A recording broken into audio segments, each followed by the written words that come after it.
Hello everyone! Ako, blessed afternoon kasi kasama natin ngayon ang nag-iisa, Doc Dex Makalintal. Hello po sa inyong lahat. Magandang umaga, tanghali, gabi o nung mga oras ninyo pinapanood ito.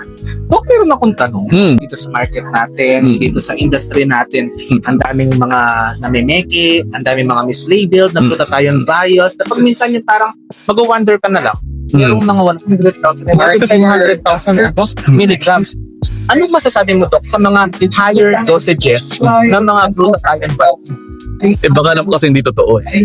Bahari din kasi na sinasabi lang nila yon for marketing purposes. Pero kasi your body can only hold so much. Pangalawa, mahirap yung sasabihin mo, ganitong kataas. Tapos wala namang epekto. Kaya ngayon, yung mga pasyente, mukha silang naloloko. Kaya ang kinakailangan natin talaga accountability at saka syempre dapat alam natin kung ano mismo yung laman yan. Kailangan din yung mga business owners, yung mga doktor, no? Dapat alam nyo rin kung ano yung laman mismo nung pinagtututurok nyo. Baka mamaya gaw-gaw lang pala yan. Sabihin natin 500,000, 100,000, 1 million units. Paano yung papasok sa katawan niya? Again, the body can only hold so much.